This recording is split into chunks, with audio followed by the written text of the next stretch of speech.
ദൈവനാമത്തിന് മഹത്വമുണ്ടായിരിക്കട്ടെ. ഒരു പുതിയ സംവത്സരത്തിലേക്ക് പ്രവേശിക്കുന്ന ഈ നിമിഷങ്ങളിൽ നമുക്ക് ധ്യാനിക്കുവാനായിട്ട് തിരഞ്ഞെടുത്തിരിക്കുന്ന വേദഭാഗം വിശുദ്ധ യോഹന്നാൻ എഴുതിയ സുവിശേഷം 21 അധ്യായം 1 മുതൽ 14 വരെയുള്ള വാക്യങ്ങളാണ്. The Gospel according to St. John, chapter 21, verses 1 through 14. കർത്താവായ യേശുക്രിസ്തുവിൻ്റെ ഉത്ഥാനത്തിന് അല്ലെങ്കിൽ ഉയർത്തെഴുന്നേൽപ്പിന് ശേഷമുള്ള പ്രത്യക്ഷമാകലാണ് യോഹന്നാൻ സുവിശേഷകൻ 21 അധ്യായത്തിൽ രേഖപ്പെടുത്തിയിരിക്കുന്നത്. യോഹന്നാൻ 21 ഏറെ സാമ്യം പുലർത്തുന്ന മറ്റൊരു പുതിയ നിയമഭാഗം വിശുദ്ധ ലൂക്കോസ് എഴുതിയ സുവിശേഷം 5 അധ്യായം അതിൻ്റെ 1 മുതൽ 11 വരെയാണ്. എന്നാൽ അത് ശിഷ്യന്മാരെ വിളിക്കുന്ന, ശിഷ്യന്മാരെ നിയോഗിക്കുന്ന ഭാഗമാണെങ്കിൽ ഇത് ഉയർത്തെഴുന്നേറ്റതിന് ശേഷം യേശുക്രിസ്തു പ്രത്യക്ഷമാകുന്ന ഭാഗമാണ്. കുറച്ചും കൂടെ വ്യക്തമായി പറഞ്ഞാൽ യേശുക്രിസ്തുവിൻ്റെ മൂന്നാമത്തെ പ്രത്യക്ഷമാകൽ. ഒന്നാമത്തെ പ്രത്യക്ഷമാകൽ യോഹന്നാൻ 20:19 രണ്ടാമത്തെ പ്രത്യക്ഷമാകൽ 20:26 നമുക്ക് കാണാൻ സാധ്യമായിട്ട് തീരുന്നു. ആ രണ്ട് പ്രത്യക്ഷമാകലും അവരുടെ ഭയത്തിൻ്റെ ഇടത്തിൽ ആയിരുന്നുവെങ്കിൽ മൂന്നാമത്തെ പ്രത്യക്ഷമാകൽ അവരുടെ തൊഴിൽ ഇടത്തിലാണ്. യഹൂദന്മാരെ പേടിച്ച് വാതിൽ അടച്ചിരിക്കുന്ന ശിഷ്യഗണം രണ്ടാം പ്രത്യക്ഷമാകലിന് ശേഷം ഭയമൊക്കെ മാറി പത്രോസിൻ്റെ നേതൃത്വത്തിൽ അവരുടെ കുലത്തൊഴിലായിട്ടുള്ള മത്സ്യബന്ധനത്തിലേക്ക് പ്രവേശിക്കുന്നതാണ് നമുക്കിവിടെ കാണാൻ സാധിക്കുന്നത്. ഇത് തിബെരിയാസ് കടലിലാണ്, അല്ലെങ്കിൽ ഗലീല കടലിലാണ് ഈ സംഭവം നടക്കുന്നത്. ഈ തിബെരിയാസ് കടൽ തന്നെയാണ് പഴയ നിയമത്തിൽ കിന്നരേത്ത് തടാകം എന്ന് നമ്മൾ വായിക്കുന്നത്. സംഖ്യാപുസ്തകം 34 അധ്യായത്തിൻ്റെ 11 വാക്യത്തിൽ കിന്നരേത്ത് തടാകം എന്ന കടൽ എന്ന് നാം വായിക്കുന്നത്. പുതിയ വർഷത്തിലേക്ക് പ്രവേശിക്കുമ്പോൾ വളരെ ഊർജം നൽകുന്ന ഒരു ഭാഗമാണ് യോഹന്നാൻ 21 ആദ്യ ഭാഗങ്ങൾ. പ്രത്യേകിച്ച് 2020 കോവിഡിൻ്റെ പ്രതിസന്ധിയിലും സംഘർഷത്തിലും ഒറ്റപ്പെടലിലും നാം മുൻപോട്ട് പോയി എങ്കിൽ 2021 ഒരുപക്ഷെ പ്രതീക്ഷകൾ നാം ആലോചിക്കുന്നത് പോലെ, ചിന്തിക്കുന്നത് പോലെ നടന്നു എന്ന് വരികയില്ല. പ്രതീക്ഷകൾ തകരുമ്പോൾ എപ്രകാരമാണ് ദൈവകൃപ നാം അനുഭവിക്കുന്നത് എന്ന് ഈ ഭാഗം വായിക്കുമ്പോൾ നമുക്ക് വളരെ വ്യക്തമായി മനസ്സിലാക്കും. ഇവിടെ ശിഷ്യന്മാർക്ക് ലഭ്യമാകുന്നത് they got an unexpected catch. അപ്രതീക്ഷിതമായ മത്സ്യം സുലഭമായി അവർക്ക് ലഭിക്കുന്നു എന്ന് പറയുമ്പോൾ, പരാജയപ്പെട്ട് നിൽക്കുന്ന ഇടത്തിൽ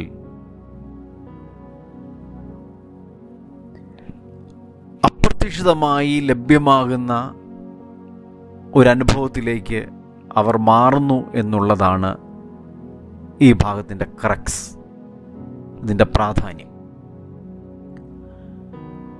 3 ചെറിയ ചിന്തകൾ ഞാൻ പങ്കുവയ്ക്കാം. ഒന്ന്, ഈ അപ്രതീക്ഷിതമായി ലഭ്യമാകുന്ന മത്സ്യക്കൂട്ടം അവർക്ക് കിട്ടുന്നതിൽ ഒന്നവർ ചെയ്യുന്നത് അവരുടെ കുറവുകളുടെ തുറന്ന് പറച്ചിലാണ്. An open confession of their emptiness. നമ്മളാരും പൂർണ്ണരല്ല. നമുക്ക് സംഭവിക്കുന്ന പരാജയങ്ങൾ, അപജയങ്ങൾ, തോൽവികൾ ഇവ തുറന്ന് പറയുവാൻ നമുക്ക് സാധ്യമായിട്ട് തീരണം. അത് ദൈവത്തോട് പറയുവാൻ കഴിയണം. ഇവിടെ 5-ാമത്തെ വാക്യം, 21-ാം അധ്യായത്തിൻ്റെ 5-ാമത്തെ വാക്യം നാം വായിക്കുമ്പോൾ,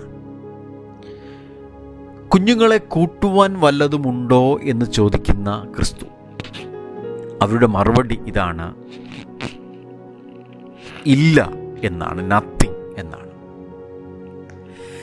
ഇല്ല എന്ന മറുപടി ഒരിക്കലും തോൽവിയുടെയോ നാണക്കേടിൻ്റെയോ മറുപടിയല്ല.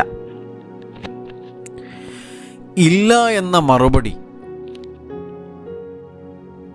എല്ലാം കഴിഞ്ഞു എന്നുള്ളതിൻ്റെ സൂചകവും അല്ല. ഇവിടെ ഇല്ല എന്ന മറുപടിയാണ് വല നിറയ്ക്കുന്ന മീനിലേക്ക്, 158 വലിയ മീനിലേക്ക്, ആ വല നിറയുന്ന മത്സ്യ ശേഖരത്തിലേക്ക് മാറ്റം സംഭവിച്ചത് എന്നുള്ളത് നാം ഓർക്കണം. പലപ്പോഴും നമുക്കൊന്നും കിട്ടിയില്ല, അല്ലെങ്കിൽ നമ്മൾ പരാജയപ്പെട്ടുപോയി എന്ന് പറഞ്ഞ് വിലപിക്കുന്ന ആളുകളാണ് ഏറിയ ആളുകളും. So emptiness is not an end, but it is an alternative for Jesus Christ to work in our lives. നമ്മുടെ ജീവിതത്തിൽ യേശുവിന് പ്രവർത്തിക്കുവാൻ ഉള്ള ബദലാണ് നമ്മുടെ തുറന്നു പറച്ചിൽ എന്നുള്ളത് മറക്കരുത്. 2, they gave the control of their net and bought to Jesus Christ. കടലിൻ്റെ മുഴുവൻ സാധ്യതകളും അറിയാവുന്ന ആളുകളാണ് ഈ ശിഷ്യന്മാർ.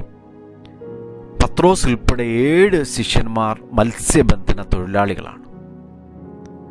അവിടെയാണ് അവർ പരാജയപ്പെട്ട് നിൽക്കുന്നത്.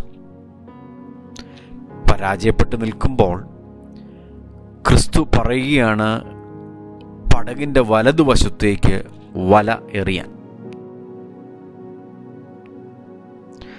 സാധാരണ ഗലീല കടലിൽ രാത്രിയാണ് മത്സ്യബന്ധനം നടത്തുന്നത്. അതാണ് ആദായകതരം. അപ്പോൾ ആ ആദായം ഉള്ള സമയത്ത് പോലും അവർക്ക് നല്ല ലഭ്യത കിട്ടിയില്ല. അപ്പോൾ അവർ കുറച്ച് ഒന്ന് അഡ്ജസ്റ്റ് ചെയ്യുന്നു. ക്രിസ്തുവിൻ്റെ വാക്കിനനുസരിച്ച് വലയും വള്ളവും അഡ്ജസ്റ്റ് ചെയ്യുക എന്നുള്ളത് പുതിയ വർഷത്തിലെ പ്രധാന സംഗതിയാണ്. ഒരു മഹാമാരിയുടെ പശ്ചാത്തലത്തിൽ മുൻപോട്ട് പോകുമ്പോൾ ദൈവം ആഗ്രഹിക്കുന്നത് പോലെ ജീവിതത്തെ അല്പം കൂടി ഒന്ന് ക്രമപ്പെടുത്തി അതിജീവിക്കുവാൻ, നോ എന്ന് പറയുന്നിടത്ത് നിന്നും യെസ് എന്ന് പറയുവാൻ നമുക്കിടയായിട്ട് തീരുക എന്നുള്ളത് പ്രധാനമാണ്. 3, he knows where the best catch waits for us.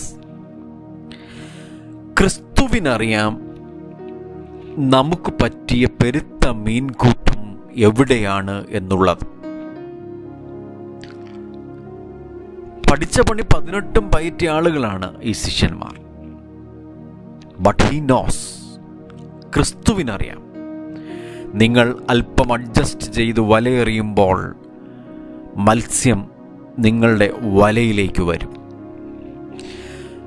നമ്മുടെ തൊഴിൽ പരാജയപ്പെടുമ്പോൾ, നമ്മുടെ അധ്വാനം പരാജയപ്പെടുമ്പോൾ, നമ്മുടെ ആരോഗ്യം ക്ഷയിക്കുമ്പോൾ, നമ്മൾ കരുതി വച്ചിരിക്കുന്ന റിസോഴ്സസ് ക്ഷയിക്കുമ്പോൾ, കുറയുമ്പോൾ,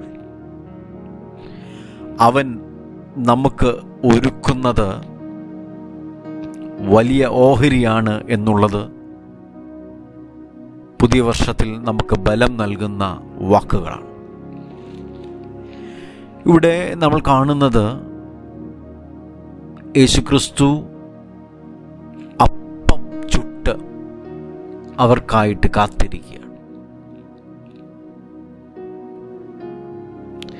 ആദ്യ ഭാഗങ്ങളിൽ ക്രിസ്തു ആണ് എന്നവർ തിരിച്ചറിയുന്നില്ലെങ്കിൽ പിന്നെ അത് ക്രിസ്തു തന്നെയാണ് എന്നവർ ഉറപ്പിക്കുകയാണ്.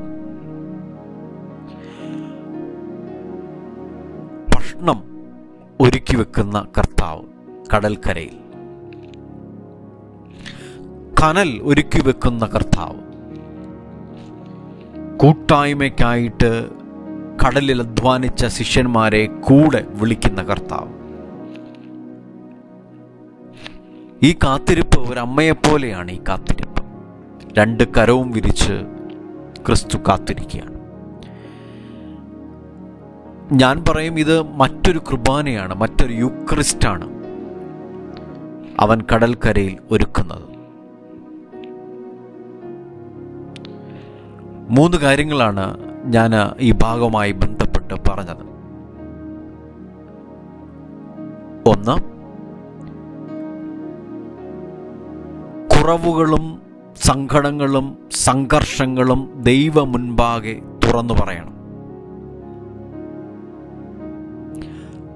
പത്രോസ് സൂചിപ്പിക്കുന്നത് ഇങ്ങനെയാണ്. പത്രോസ് എഴുതിയ ലേഖനം 1-ാം ലേഖനത്തിൽ, അവൻ നമുക്കായി കരുതുന്നവനാകിയാൽ സകല ചിന്താകുലവും അവൻ്റെ മേൽ ഇട്ടുകൊള്ളുക. 2, നമ്മുടെ ജീവിതമാകുന്ന വള്ളത്തിൻ്റെയും വലയുടെയും നിയന്ത്രണം പുതിയ വർഷം അവൻ്റെ കരങ്ങളിൽ ഏൽപ്പിച്ചു കൊടുക്കുക.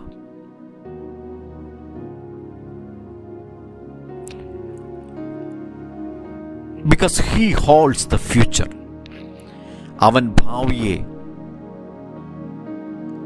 നിയന്ത്രിക്കുന്നവനാണ്. 3, നമുക്ക് പറ്റിയ മീൻകൂട്ടം എവിടെയാണ് എന്നുള്ള ഉറപ്പുള്ളത് നമ്മുടെ ദൈവത്തിന് മാത്രമാണ്. അവൻ അത് നമുക്ക് നൽകും എന്നുള്ള ഉറപ്പ് നമുക്കുണ്ടാകണം.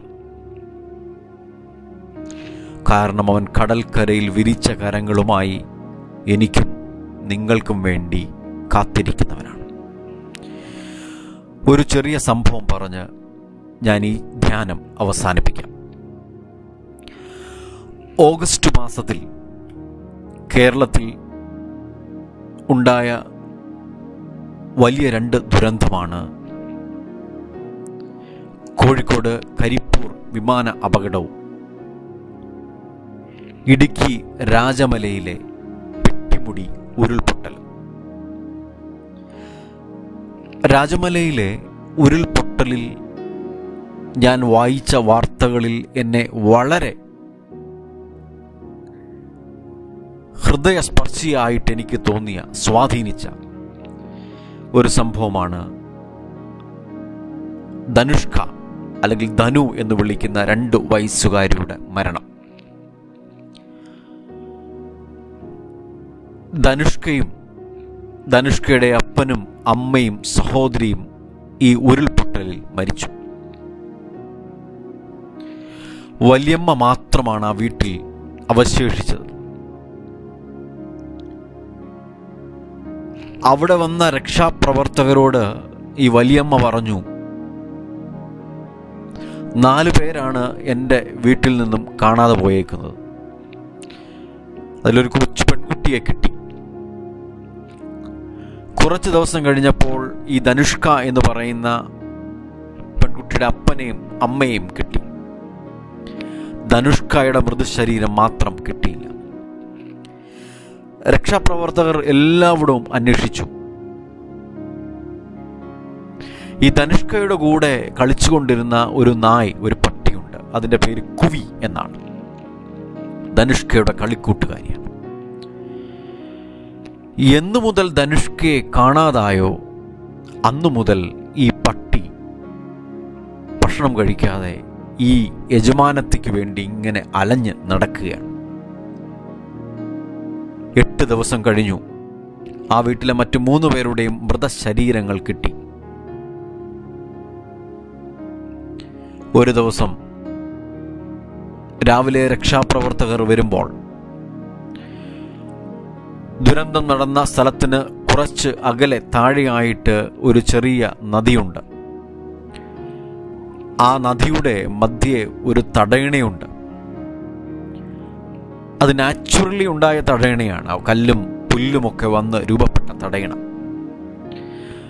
ആ നദിക്കരയിൽ ആ തടയണെ നോക്കിക്കൊണ്ട് ഈ കുവി എന്ന് പറയുന്ന നായ് ഇങ്ങനെ നിൽക്കുകയാണ്.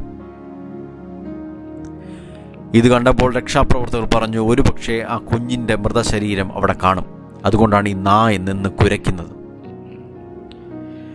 അവർ പോയി JCB കൊണ്ട് പുല്ലും മണ്ണും മാറ്റാൻ പ്രയാസമാണ്. മൃതശരീരം ഒരുപക്ഷെ താഴെ ഉണ്ടായിരുന്നിരിക്കും. പതിയെ മാറ്റി നോക്കിയപ്പോൾ ഒരു കൈ ആദ്യം കണ്ടു. കുറെ കൂടെ അവശിഷ്ടങ്ങൾ മാറ്റിയപ്പോൾ 2 വയസ്സുകാരി ധനുഷ്കയുടെ നിശ്ചല ശരീരം ആ തടണയുടെ പുല്ലുകൾക്കിടയിൽ നിന്നും കിട്ടി.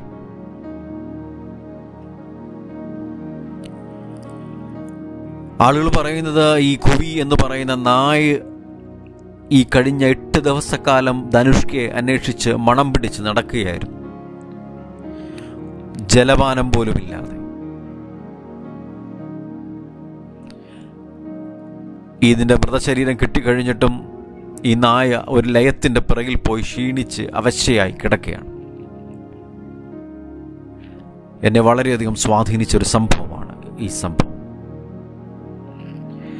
ദൈവത്തിൻ്റെ ഒരു സൃഷ്ടി എത്രമാത്രം തൻ്റെ കൂടെ കളിച്ച കളിക്കൂട്ടുകാരിക്ക് വേണ്ടി കാത്തിരിക്കുന്നുവെങ്കിൽ,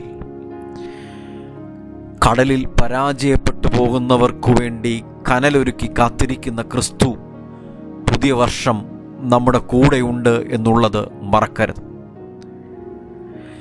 ഏത് പ്രതിസന്ധിയുടെ സാഹചര്യത്തിലും അപ്പവും കനലും കൂട്ടായ്മയുമായി കാത്തിരിക്കുന്ന ക്രിസ്തു കടൽക്കരയിൽ വിരിച്ച കരങ്ങളുമായി ഉണ്ട് എന്നുള്ളത് നാം വിസ്മരിക്കരുത്. ഈ പുതിയ വർഷം അവൻ്റെ വിരിച്ച കരങ്ങളുടെ ബലത്തിലേക്ക് നടക്കാൻ ദൈവത്തിൻ്റെ ആത്മാവ് നമ്മെ ഓരോരുത്തരെയും സഹായിക്കട്ടെ. ആമേൻ.